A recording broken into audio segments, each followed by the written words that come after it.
Welcome to ETH Daily, a daily briefing on the latest in Ethereum. Here's your latest for Wednesday, July 23rd, 2025. Google Cloud integrates Self Protocol. Hasu outlines MEV trade-offs in Glamsterdam EIPs. Safe Research introduces cosigners, and the Ethereum validator withdrawal queue approaches 3 weeks. All this and more starts right now.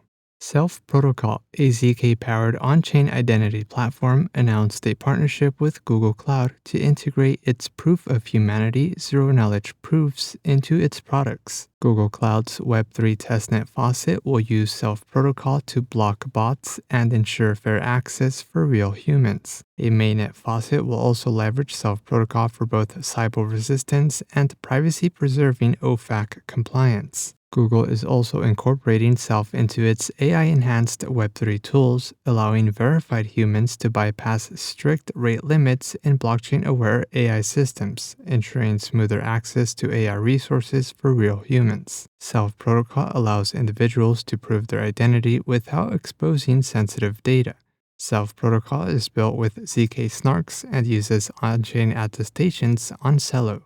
MEV researchers Hasu and Data Always published an MEV-focused analysis of key EAPs in the upcoming Glamsterdam upgrade, highlighting their trade-offs for block building, auction design, censorship resistance, and decentralization. The analysis concludes that block-level access lists, EAP 7928, are unambiguously beneficial for the execution layer, although they come with increased bandwidth requirements. In contrast, the analysis notes that the consensus layer proposals, ePPS EAP 7732, reduced slot times EAP 7782, and fork choice inclusion lists EIP 7805 each involve significant trade-offs with no clear winner. ePPS could improve MEV markets but introduces the free option problem, increasing the risk of empty blocks. Reduced slot times may improve user experience but could hurt geographic decentralization by pressuring validators to co-locate. And fork choice inclusion lists aim to enforce censorship resistance but offer limited protection for the types of transactions most at risk today.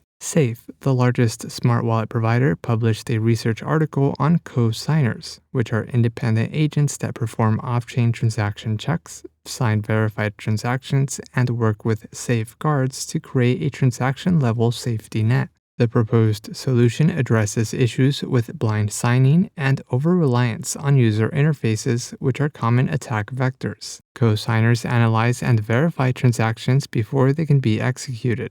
The mechanism is enforced on-chain through the Safeguard, a security module within Safe that applies custom logic to each transaction. Safe notes that projects like Failsafe, Blockade, and Hibernative Guardian offer hosted cosigner services. However, Safe believes that self-managed Safe cosigners can enable active, verified transaction filtering along with programmable and economically incentivized safeguards.